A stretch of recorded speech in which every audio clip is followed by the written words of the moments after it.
Vor 50.000 Jahren war deine Spezies nicht allein auf diesem Planeten. Deine Vorfahren teilten sich die Erde mit mindestens 4 anderen menschlichen Arten. Heute ist nur noch eine übrig. Deine. Und das liegt nicht daran, dass sie die stärkste war, nicht die älteste, nicht die, die am längsten durchgehalten hat, einfach die letzte, die noch steht. Also hier ist die eigentliche Frage, die eigentlich niemand wirklich stellt. Was ist mit den anderen passiert? Manche waren kleiner und kräftiger gebaut als du, andere hatten schwere Augenbrauenwülste und Körper, die für die Kälte gemacht waren. Manche lebten auf Inseln und entwickelten sich zu etwas, das man kaum glauben kann, kaum 1 Meter groß. Manche bleiben so rätselhaft, dass man sie eher aus ihrer DNA kennt, als aus ihrem Gesicht. Was du in den nächsten 10 Minuten erfährst, wird die Art, wie du dich selbst siehst, verändern. Den größten Teil der Menschheitsgeschichte war Menschsein nie nur eine einzige Sache. Es war eine Familie. Eine chaotische, verzweigte, experimentierfreudige Familie. Die Evolution hat den Menschen nicht ein einziges Mal erschaffen. Sie hat es immer wieder versucht. Verschiedene Körper, verschiedene Gehirne, verschiedene Werkzeuge, verschiedene Wege auf demselben gefährlichen Planeten zu überleben. Und trotzdem sind diese Zweige einer nach dem anderen verschwunden. Das Seltsamste daran, der genaue Grund ist bis heute unbekannt. Es gab keinen Moment, in dem die Welt sich einfach für Homo sapiens entschieden hätte. Keine große Schlacht, keine einzelne Katastrophe, kein sauberes Ende. Die Geschichte sieht eher aus wie ein langsames Verschwinden. Kleine Populationen, die auseinanderbrechen. Ein Klima, das sich schneller verändert, als Körper sich anpassen können. Nahrung, die knapp wird. Neue Konkurrenten, die auftauchen. Gruppen, die sich vermischen, andere, die aussterben. Und manchmal, ganz einfach, Pech. Die erste Menschenart, die du verstehen musst, ist Homo erectus. Und Homo erectus war kein Fehlschlag der Evolution, in vielerlei Hinsicht war er eine der erfolgreichsten Menschenarten überhaupt. Er erschien vor rund 2 Millionen Jahren und hatte bereits einen erstaunlich modernen Körper. Lange Beine, kürzere Arme, eine Statur, gemacht zum Gehen und Laufen über weite Strecken. Er war vermutlich unter den ersten, die Afrika verließen, Asien erreichten und dort eine geradezu absurd lange Zeit überlebten. Länger als Homo sapiens heute überhaupt existiert. Viel länger. Wenn du deine eigene Spezies für unsterblich hältst, sollte dich Homo erectus nachdenklich machen, denn er hielt mehr als 1 Million Jahre durch und verschwand trotzdem am Ende. Sein Gesicht sah nicht aus wie deines, flacher Schädel, ausgeprägter Augenbrauenwulst, ein kleineres Gehirn als deines, aber deutlich größer als das seiner Vorfahren. Er stellte Steinwerkzeuge her, er jagte, er aß, er lebte in wechselnden Umgebungen, über riesige Gebiete verteilt und für sehr lange Zeit reichte das aus. Doch die jüngsten bekannten Fossilien von Homo erectus stammen aus Ngandong auf der Insel Java. Aktuelle Datierungen setzen sie auf etwa 117.000 bis 108.000 Jahre.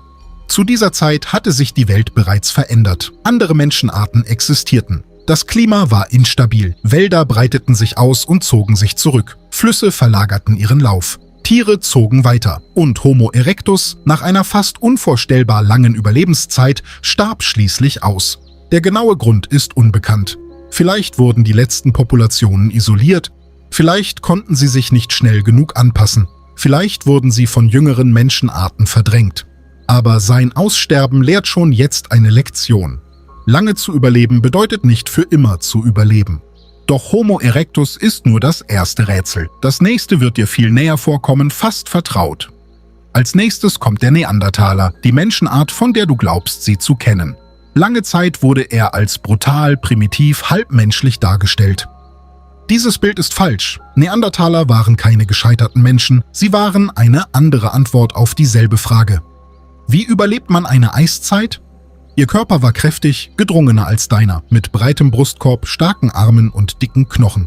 Ihr Gesicht hatte eine große Nase, einen schweren Augenbrauenwulst, einen langen, flachen Schädel. Sie waren für die Kälte gebaut, dort, wo der Körper schnell Wärme verliert und Nahrung schwer zu finden ist. Sie jagten große Tiere im Nahkampf, eine gefährliche Methode. Ihre Verletzungen ähneln manchmal denen moderner Rodeo-Reiter, jener Art von Spuren, die man davonträgt, wenn man mächtigen Tieren zu nahe kommt. Sie beherrschten das Feuer, sie stellten Werkzeuge her, sie kümmerten sich vermutlich um ihre Verletzten. Sie benutzten möglicherweise Farbpigmente und Schmuck. Es waren keine Monster im Dunkeln, es waren Menschen einer anderen Art und sie hielten sich Hunderttausende von Jahren. Dann begann Homo sapiens, sich in ihrer Welt auszubreiten und nach etwa 40.000 Jahren verschwinden die physischen Spuren des Neandertalers. Als lebende Art sterben sie aus. Aber warum? Die alte Erklärung war einfach: Der modernere Mensch kam, war klüger, rottete sie aus. Die Wahrheit ist vermutlich komplizierter. Neandertaler lebten in kleinen, verstreuten Gruppen. Das ist gefährlich. Eine kleine Gruppe kann durch ein gewöhnliches Unglück verschwinden, einen zu harten Winter, eine misslungene Jagd, eine Krankheit, eine Geburtenrate, die zu lange leicht zu niedrig war.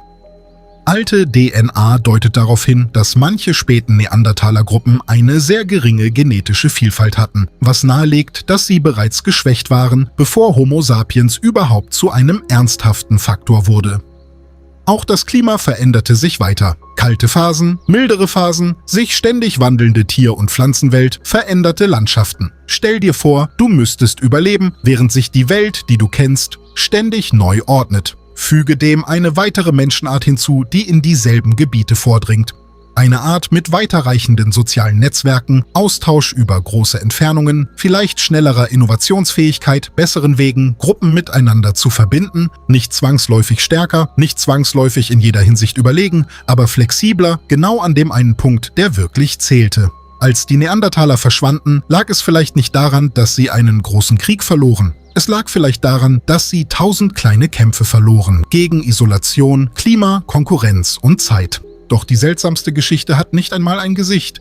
Dann gibt es die Denisova-Menschen. Und die Denisova-Menschen sind seltsam, fast gespenstisch. Vom Neandertaler gibt es Schädel, Knochen, Werkzeuge, Bestattungen. Bei den Denisova-Menschen begann alles mit einem winzigen Fingerknochenfragment, gefunden in einer sibirischen Höhle. Ein Fragment so klein, dass es unmöglich schien, die Menschheitsgeschichte neu zu schreiben.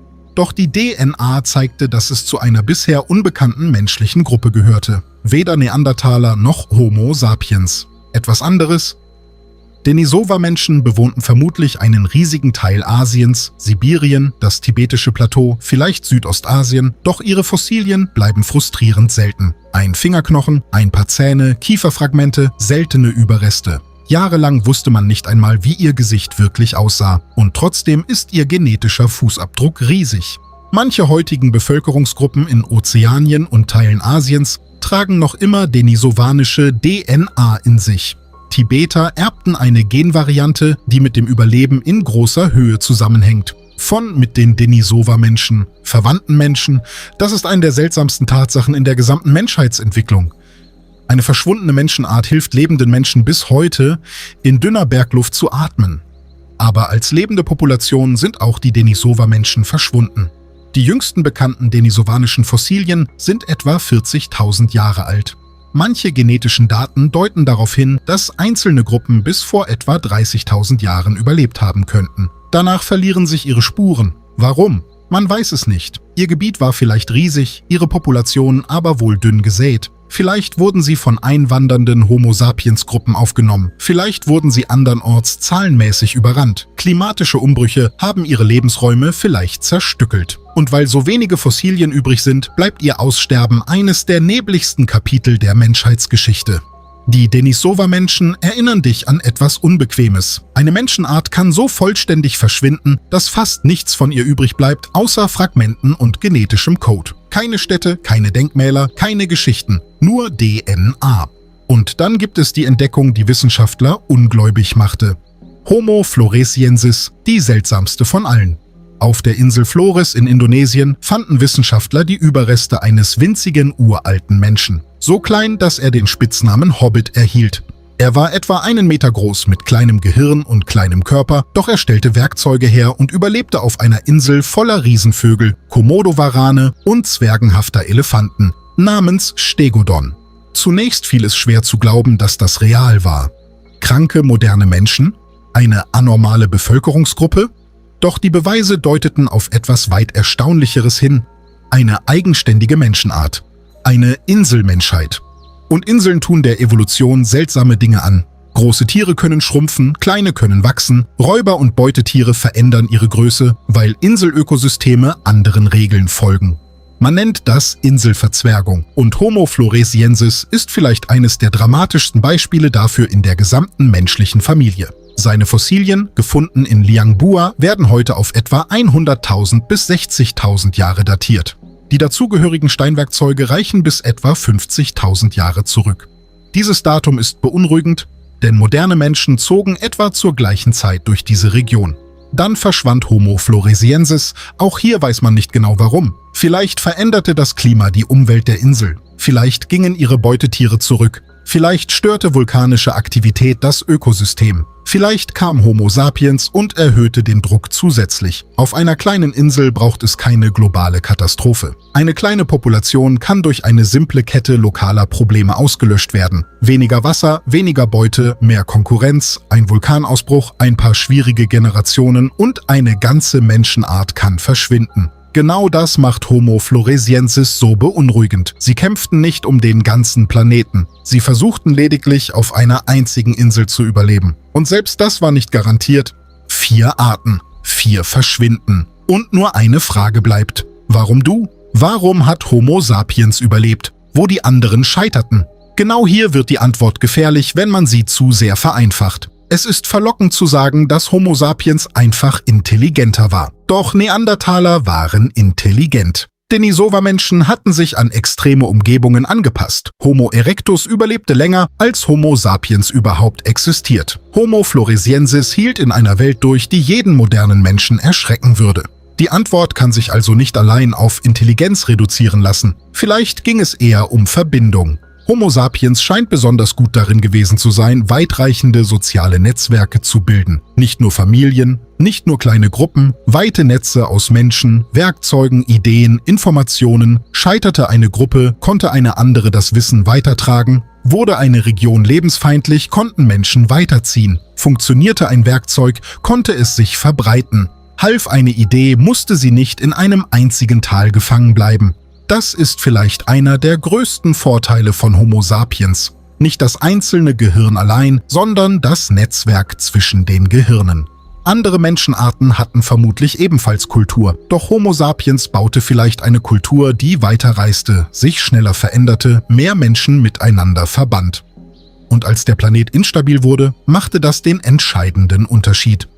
Eine Art kann Erschütterungen abfedern, die eine isolierte Gruppe nicht aushalten kann. Doch nichts davon macht Homo sapiens zu einem vorherbestimmten Sieger. Auch Glück spielte eine Rolle. Geografie zählte, Timing zählte, Populationsgröße zählte. Vielleicht überlebte Homo sapiens teils dank seiner Anpassungsfähigkeit und teils, weil er zufällig am richtigen Ort war, in der richtigen Zahl, zur richtigen Zeit.